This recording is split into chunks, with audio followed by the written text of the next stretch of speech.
Good morning student. आज हम आपको क्लास 8th का फर्स्ट चैप्टर ध्वनि समझाएंगे। यह पद्यांश श्री सूर्यकांत त्रिपाठी निराला द्वारा रचित है। ध्वनि शीर्षक से लिया गया है। यहाँ कवि बतलाना चाहता है कि वह फूल कलियों के माध्यम से उनके जीवन के प्रति जो आस्था है, जो दृढ़ विश्वास है, उसको व्यक्त करना चाहता है। तो आइए हम समझते हैं कि कवि अपने अंतर्मन की आवाज़ को कैसे व्यक्त करना चाहता है। अभी न होगा मेरा अंत, अभी ही तो आया है मेरे वन में मुद्रुल वसंत। अभी न होगा मेरा अंत। मुद्रुल का मतलब होता है कोमल। कवि का मानना है कि अभी उसके जीवन में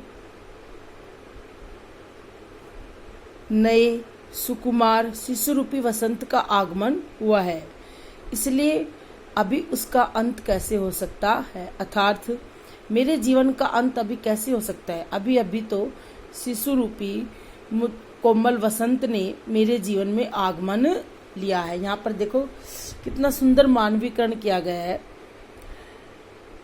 वसंत का एक शिशु से मानवीकरण किया गया है। सेकंड पद में है, हरे हरे ये पात डालियां कलियां कोमल गात, मैं ही अपना स्वपन मुद्रुल कर फेरूंगा निद्रित कलियों पर, जगह एक प्रत्यूष मनोहर। कवि कहना चाहता है कि जिस प्रकार प्रकृति में वसंत के आते ही पेड़ पौधों में हरियाली छा जाती है। पात मतलब होता है पत्ते, कोमल मतलब होता है मुलायम, गात मतलब होता है शरीर, निद्रित मतलब होता है नींद में डूबी हुई, प्रत्यूष मतलब होता है प्रातःकाल, और मनोहर का मतलब होता है सुंदर। यानी जिस प्रकार प्रकृति में वसंत के आते ही पेड़ पौधे हरे हरे हो जाते हैं, चारों तरफ हरियाली छा जाती है, डालियां कोमल रूप धारण कर लेती हैं, उन पर कलियां खिलाती हैं, चारों ओर प्रकृति में कोमलता और सुंदरता व्याप्त हो जाती है। वैसे ही मैं भी अपने सपनों के माध्यम से इन सोई हुई कलियों पर हाथ फेरूंगा और एक सुंदर सुबह का संकेत दूंगा। अर्थात इन अलसाई हुई कलियां, मतलब ये जो कलियां हैं ये अलसा गई है, ये कलियां, ये कोमल पत्ते, ये किसके प्रतीक है? ये आज के नवयुवकों के प्रतीक है। अर्थात जो हमारे आज के नवयुवक हैं वो आलस्य अपने शरीर में बिठा चुके हैं, काम के प्रति उनका जो मन नहीं होता है। तो मैं अपनी ध्वनि, अपनी आवाज़ के माध्यम से उन लोगों के हृदय को बदलने की कोशिश करूँगा। अर्थात उनका जो लक्ष्य भ्रमित हो चुका है, उन पर मैं अपना जो कोमल हाथ है वो फेरूँगा और एक सुंदर सुबह, मतलब एक नई दिशा उनको प्रदान करूँगा, उनको प्रेरित करूँगा, जगाने की कोशिश करूँगा। अर्थात वह अपने आदर्श के अनुरूप आचरण करके सामाजिक जीवन के आलस्य, निराशा एवं बाधाओं को दूर करके सुखद वातावरण उत्पन्न करना चाहता है।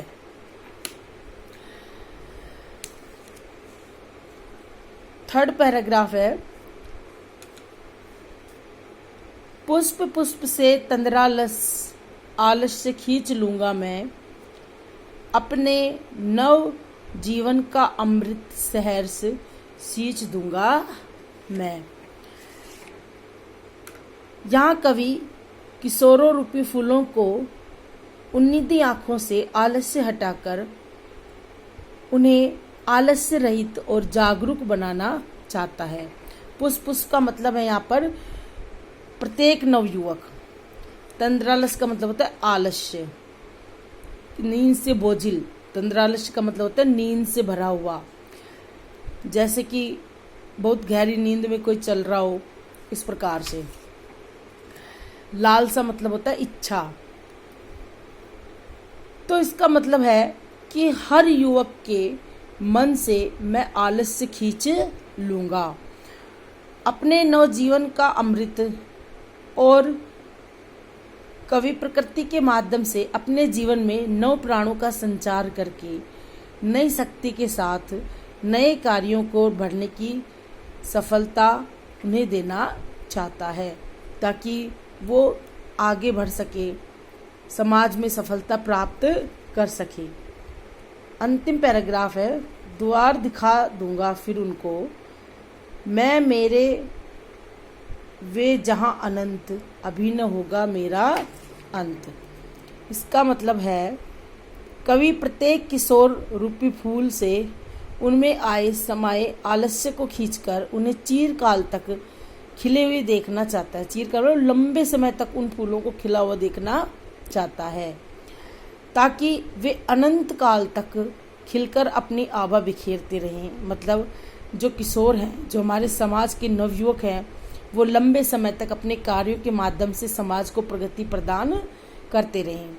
वास्तव में कवि अपने जीवन की आभा व कर्तव्य भावना को यशस्वी बनाकर वसंत की हरियाली की भांति चारों ओर फैलाना चाहता है। वह अपने अनंत से सप्रमाण भेंट करना चाहता है, इसलिए वह अपना अंत नहीं चाहता।